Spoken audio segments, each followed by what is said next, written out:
Bien, seguimos ahora con, bueno, pues con el futuro de la identidad digital, con las propuestas por parte de la industria. En este caso tenemos con nosotros a Google, que nos va a comentar, pues nos va a contar en qué consiste Privacy Sandbox y las diferentes aplicaciones que hay dentro de esta, bueno, de esta plataforma, ¿no?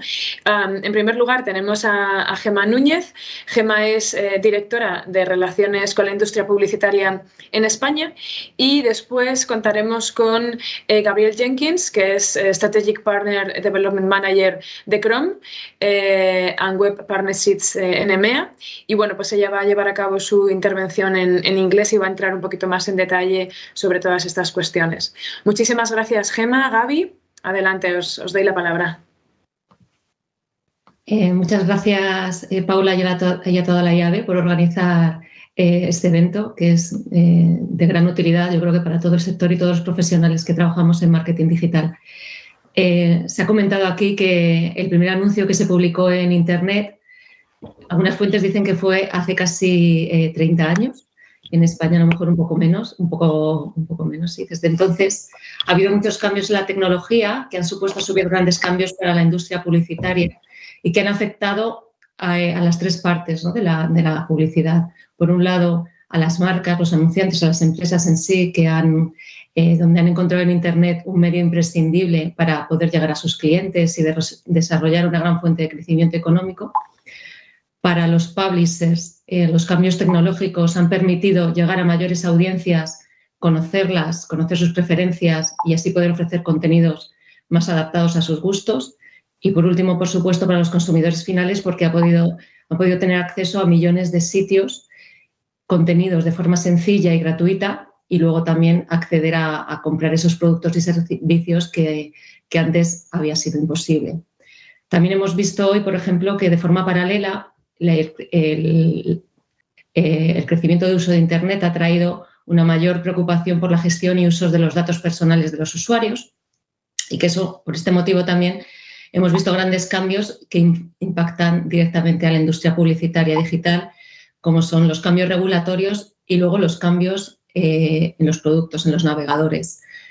Lo ha comentado Miquel hace un par de sesiones.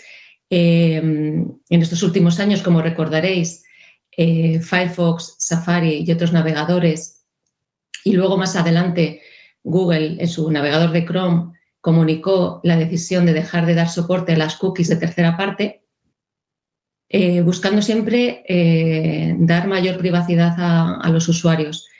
Eso fue en el 2019. En 2021, en esta misma línea, Chrome anunció que una vez que se eliminasen esas cookies de tercera parte, que está previsto para 2023, no crearía identificadores alternativos para rastrear a los usuarios mientras navegan por la web, y que tampoco Google los utilizaría en sus productos.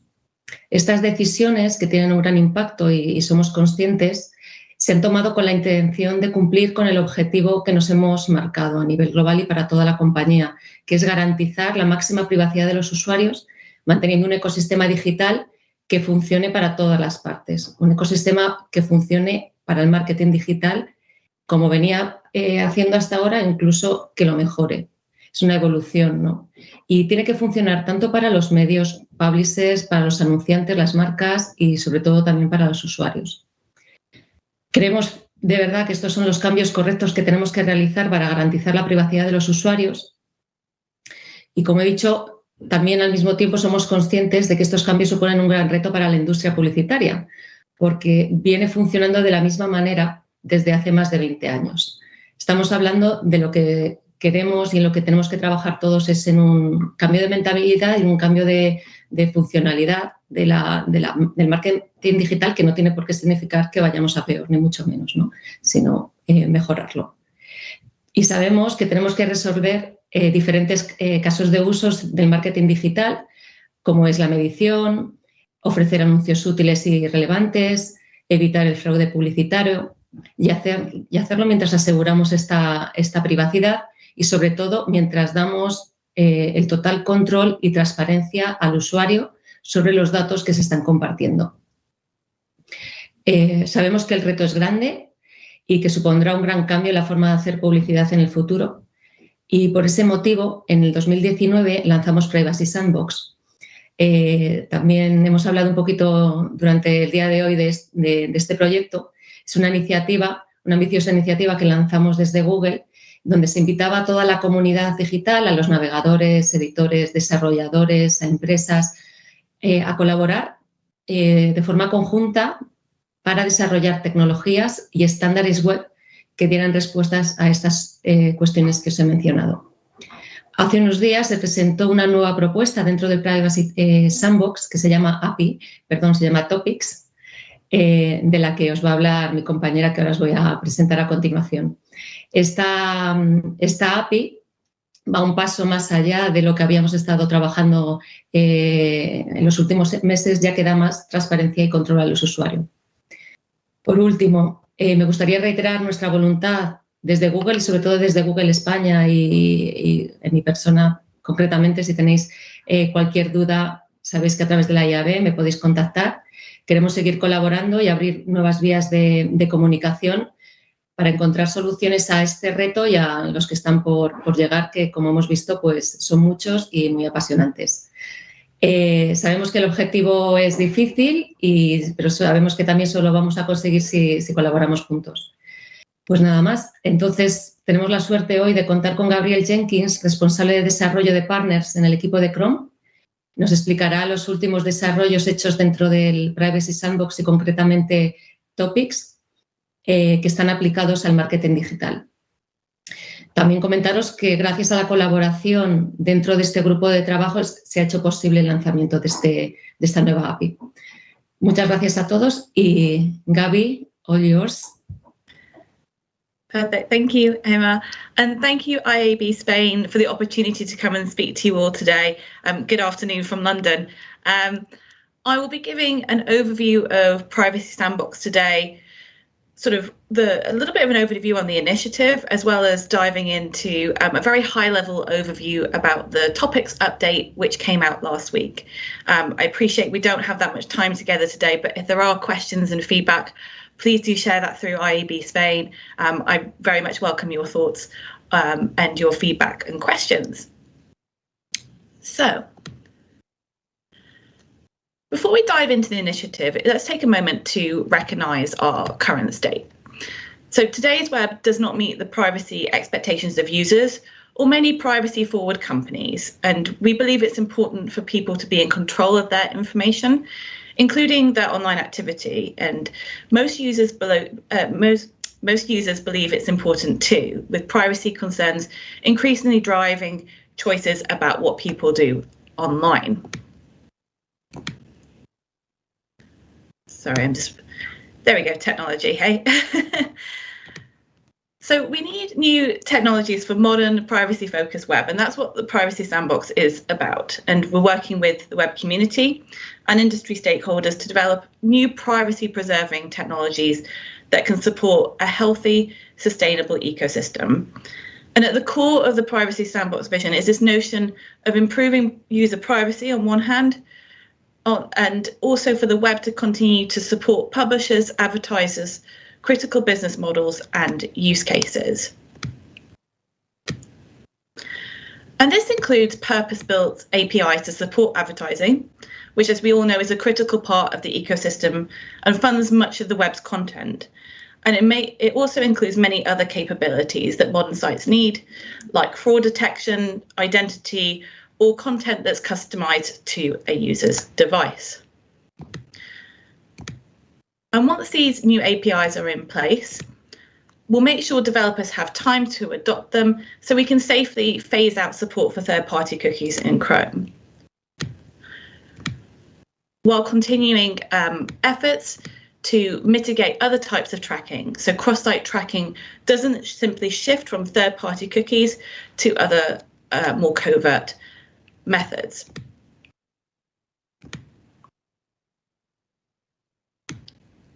There we go. So I appreciate there's a lot of information on this slide, but I wanted to make the point that Privacy Sandbox initiative is very broad. It's important to note that there are many use cases and technologies that are being discussed. And another consideration is that by designing APIs for each specific use case, we can ensure appropriate privacy protections, give people more useful controls, and ideally make each API better at what it does over time. And we understand that for this vision to work, we must take a collaborative and responsible approach. So communicating with the web community, inviting the ecosystem to join the public process to develop new solutions, and continuing to engage with industry groups along the way. And I wanted to call out the two logos on there just in case you're not familiar with them. So the first one is the W3C, so the World Wide Web Consortium. This is a forum where live discussions are happening around the APIs. Whereas GitHub is a developers forum where you don't need to attend the W3C meetings to participate.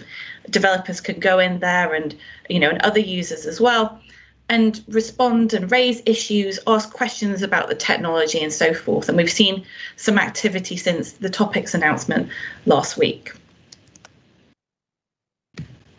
We understand that this is quite a complex project, so to try to make it a little bit easier to follow, we've launched privacysandbox.com. I'm sure you've all been there, and we're sharing progress on the initiative there.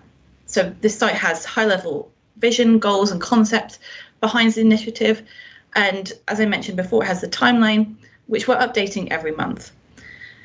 Within this site as well, it links out to the technologies we're working to test and launch, and also lays out a stage plan for phasing out third-party cookies in Chrome. So I wanted to take a moment to explain the journey that the APIs go on, and they broadly go through these three different phases, and you'll see this replicated on privacysandbox.com as well. Just to note, the APIs, the technologies go through these different stages independently, and there is no typical timeline from moving from one stage to another. The first phase is discussion. This is where someone has identified a use case and has a way to solve it with technology. And there's a discussion back and forth between developers to get the code into a good shape before it moves on to the next phase, which is testing. When I'm talking about testing here, I'm not talking about Google Ads products testing. I'm talking about testing the APIs, sort of directly integrating with them themselves. So Chrome will make available testing opportunities and have done in 2021 and will continue to do so in 2022. These you might have heard of things like origin trials, and this is where Chrome is looking for this real-world developer feedback to check, the APIs are working in a technically good way. Obviously, each company can decide when they want to get involved in testing. On the one hand, testing early means that your feedback could be integrated before the APIs, the technology, stabilize. Whereas on the other hand, it might be more resource efficient to wait until the APIs are in a more stable state. Once the technology is in a good place, it is made available for scaled adoption. So this is where Chrome makes available public documentation. This is where we see a lot of companies starting to get involved and integrate with the APIs as well. On the testing piece, I know you're probably curious about what ad tech companies are planning to do with their testing, and I encourage you to reach out to them and ask them what their testing and integration plans are. Conscious of time. So I do want to spend a little bit of time talking about the announcement from last week. So the evolution of Flock to the topics of API. So as I mentioned earlier, please do raise questions or feedback through IAB Spain. We'll be happy to take those separately. So a quick recap, Flock was initially proposed in August 2019. Then there was a period of iteration and discussion, and then it went into origin trial last year from April to July. Coming out of that test, Chrome has been evaluating the feedback and how to incorporate that, and has landed on the introduction of a new API. So the topics API supports the same general use case as Flock, but its design and features are very different. And because of this, it makes sense to offer topics as a new technical proposal. And it's a proposal to support interest-based advertising by providing high-level topics a user might be interested in, without having to rely on exact browsing history and cross-site tracking. I'll go into that in a little bit more in the next slide. I do want to state that this proposal is not a final plan.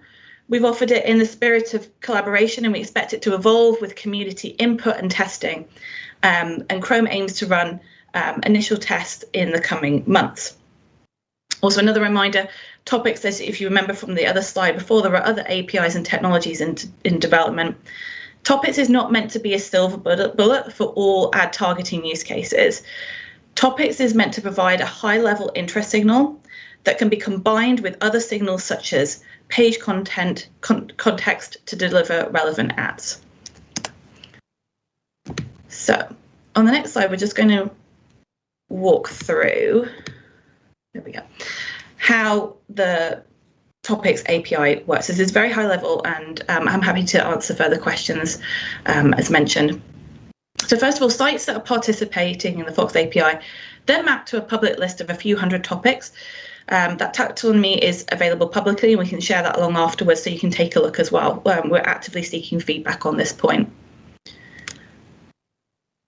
So separately, you have the user's browser, and it converts their site history to a handful of top topics for the week. Mine would probably be about food. Then the user's browser shares a limited set of top topics with each advertising company. And there's privacy measures in place to prevent re-identification across sites. And one thing I forgot to mention is that on step 2, the user can view, remove, or opt out of topics. So that's an option for the users to be able to control that. In the final step, advertisers use topics as a signal to help deliver relevant ads.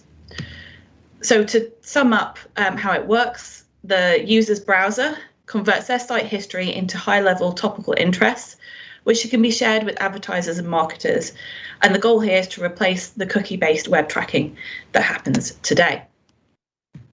I know we're out of time, so I'm just going to share a couple of resources. So I signposted privacysandbox.com earlier. Do take a look at that. It is updated every month, so it's a good place to start and check in on the latest developments. We also have developer.chrome.com/privacysandbox, which is available for those who want to understand the APIs in more detail, and we're making more documentation available, articles, videos, and we also have a new-ish blog called Progress in Privacy Sandbox, and I do encourage you to take a look at that and share that with your developer teams. So I would encourage you coming out of today's session to think about how you wish to participate and plan with respect to Privacy Sandbox. So on the one hand, well, I'll start on the right-hand side with industry associations such as IAB Spain. Obviously, we have the Forum for Knowledge Sharing here, and it's very useful to hear your questions and your feedback, and for you also to share that information publicly. And obviously, we have individual organisations here. As you come away from today's session, have a think about how you might want to deploy your tech teams to look at Privacy Sandbox. Do ask questions in GitHub, and decide when to invest with respect to testing, so sort of early testing of the APIs or waiting for them to be in a more stable state. And as I mentioned, do reach out to your ad tech vendors and ask them about their plans on how they're planning to test and integrate with these APIs. And that was it from me. Thank you so much. I hope that this has been a helpful, if short, overview of Privacy Sandbox. As I mentioned earlier, if you do have questions, do reach out.